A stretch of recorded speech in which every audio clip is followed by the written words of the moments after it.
राजस्थान की उदयपुर शहर में राम प्रसाद नाम का आदमी अपने परिवार के साथ रहता था। उसके परिवार में उसकी पत्नी मालती, दो बेटे राजेश, अंशुल और एक बेटी सोनी थी। उसके बड़े बेटे की शादी विनीता से हुई थी, जो कि राम प्रसाद की बड़ी बहू थी। लेकिन विनीता की आदत थी कि वो घर में किसी की एक बात नहीं सुनती थी। एक दिन सुबह का समय था, परिवार के सारे सदस्य उठ चुके थे। किचन से विनीता की बनाई चाय की मीठी खुशबू नहीं, बल्कि मीठी चाय के बम आने की शिकायतें सुनाई दे रही थी। अरे भाभी, ये चाय है या शरबत? इतनी मीठी चाय कोई कैसे पी सकता है? अरे सोनी, मैं अकेले इतना काम करती हूँ, अगर चाय में थोड़ी शक्कर ज्यादा हो गई है तो क्या हुआ? ये दुनिया उससे खत्म नहीं हो जाएगी। भाभी, दुनिया खत्म नहीं होगी, लेकिन हमारी जुबान जरूर शहद से ज्यादा मीठी हो जाएगी। अरे तो अच्छा है ना, कम से कम इस जुबान से मेरे लिए मीठे बोल तो निकलेंगे, वरना तुम तो बस मेरे काम में रोक टोक ही करती रहती हो। इस वहम में मत रहो भाभी, मीठे बोल तो मेरे मुंह से तुम्हारे लिए तभी निकलेंगे जब आप मेरे लिए कुछ खास करोगी। तुम सबको तो बस मुझे टोकने की आदत हो गई है, ये नहीं कि कभी खुद आकर भी चाय बना लो। अरे क्या चल रहा है ये सब? बंद करो दोनों। ससुर के चिल्लाने से चाय का किस्सा खत्म हो गया, लेकिन थोड़ी देर बाद सफाई का मुद्दा शुरू हो गया। विनीता घर में झाड़ू तो लगा रही थी, लेकिन उसके बावजूद वो आधा कूड़ा घर में ही छोड़ देती थी। सोनी ने जब देखा कि बैठक में अभी भी धूल जमा है, तो वो विनीता के पास गई। भाभी, आपने झाड़ू लगाते समय अपनी आंखें बंद कर ली थी क्या? सोनी देख, मेरा दिमाग ना भी बहुत खराब है, तुझे जो कहना है साफ साफ बोल। मैं अभी बैठक से आई हूँ, लेकिन वहां तो अभी भी धूल है। अगर कहीं धूल रह गई है तो खुद साफ कर ले, मैं कोई मशीन नहीं हूँ। अरे भाभी, मशीन नहीं हो, लेकिन थोड़ी और मेहनत तो कर सकती हो ना। देख सोनी, ना तू मुझे ये सब करना मत सिखा। मैं घर का सारा काम अकेले करती हूँ और तुम सब बस मेरे काम पर उंगलियां उठाते रहते हो। सोनी ने देखा कि विनीता को गुस्सा आ गया है, तो वो वहां से बैठक में जाकर बैठ गई। लेकिन तभी अंशुल ऑफिस जाने की तैयारी कर रहा था। उसने अपनी सफेद शर्ट निकाली तो देखा उस पर काले निशान थे। गुस्से से तमतमाता वो बैठक में पहुंचा। ये मेरी शर्ट किसने धोई थी? इसमें काले निशान कैसे आ गए? मैंने धोई थी। क्यों, क्या हुआ? भाभी, इसको आपने कैसे धोया? इस पर काले निशान लग गए। विनीता किचन से आकर शर्ट देखकर हंसते हुए कहती है, अरे लगता है जल्दी में मैंने सारे कपड़े मिक्स कर दिए होंगे। अरे कोई बात नहीं, थोड़े से तो निशान है, पहन लो। भाभी, ये थोड़े से निशान ऑफिस में मेरे लिए शर्मिंदगी का कारण बन सकते हैं। अब ध्यान से काम क्यों नहीं करती हो? तो क्या मैं तुम्हारे कपड़े धोने की मशीन हूं? तुम्हें इतना परफेक्ट काम चाहिए तो शादी कर लो, फिर अपनी पत्नी को नखरे दिखाना। मुझे मत सिखाओ, वैसे ही पूरे घर की जिम्मेदारी में फंसी रहती हूं मैं। अंशुल भैया, भाभी की बात मान लो और शादी कर लो, फिर तुम्हारी वाइफ शर्ट को धोने के बाद प्रेस भी कर दिया करेगी। सॉरी, चुप करो, ये मजाक की बात नहीं है। भाभी, आपको थोड़ा तो ध्यान रखना चाहिए। अरे बस करो आप अंशुल, इसमें मेरी कोई गलती नहीं है। मुझे कितने काम करने होते हैं। अब तुम ये शर्ट पहनो या ना पहनो, तुम्हारी मर्जी। अगले दिन विनीता घर की सफाई कर रही थी। सफाई के चक्कर में उसने गलती से कूड़े के साथ सास ससुर की दवाई भी फेंक दी। जब मालती ने खाने के लिए अपनी दवाई ढूंढी तो दवाई गायब थी। परेशान होकर उसने विनीता से पूछा, विनीता, मेरी और तुम्हारे पापा जी की दवाई कहाँ है? अब मुझे क्या पता मम्मी जी, होगी यहीं कहीं। मेरी दवाई का समय हो गया है बेटा, मुझे दवाई ढूंढ कर दे। विनीता बड़बड़ाते हुए दवाई ढूंढने लगती है। तभी उसे ध्यान में आता है कि गलती से उसने दवाई कूड़े के साथ फेंक दी है। वो ये बात आकर मालती को बताती है।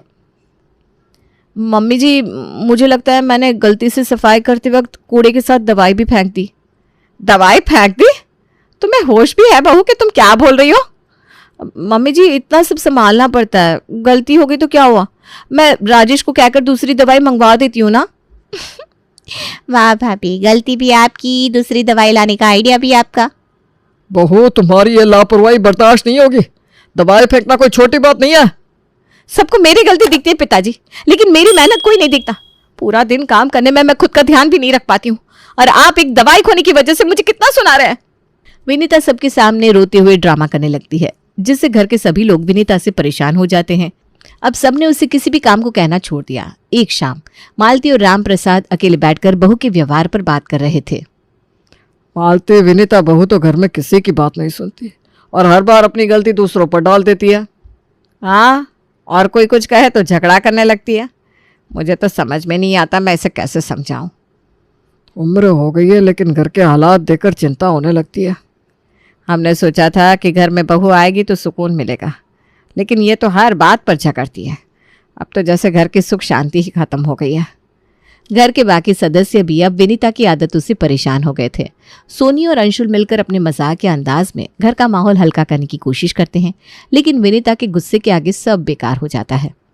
भैया, हमारी विनीता भाभी तो सुपर वुमन है, हर काम गलत करने में एकदम माहिर। इनसे काम खराब होने में कभी कोई गलती नहीं होती। सोनी, भाभी की इतनी तारीफ मत करो, वरना भाभी फिर कहेंगी अपनी माँ को मत सिखा। हाँ भैया, सही कहा। भाभी को लगता है उनसे गलती होना भी हमारी जिम्मेदारी है। विनीता की गलती करके उसको ना मानने के रवैये ने पूरे घर का माहौल बिगाड़ रखा था। अब सब लोग इस बात का हल निकालने की सोच रहे थे, लेकिन विनीता को समझाना किसी की बस की बात नहीं थी। शाम को मालती और राम प्रसाद आंगन में बैठे बातें कर रहे थे। तभी दोनों ने सोचा कि अब घर का माहौल बदलने का समय आ गया है। सोनिया जी, हमको अंशुल की शादी की बात शुरू कर देनी चाहिए, उसकी भी उम्र हो गई है। हाँ, सही कह रही हो आप, लेकिन लड़की ऐसी लानी चाहिए जो थोड़ी समझदार हो। विनीता जैसी बहू से तो भगवान बचाए। इस बार मैं कोई गलती नहीं करूंगी।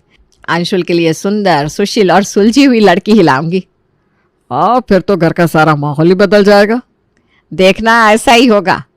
मैं कल से ही उसके लिए रिश्ते देखने शुरू कर देती हूँ।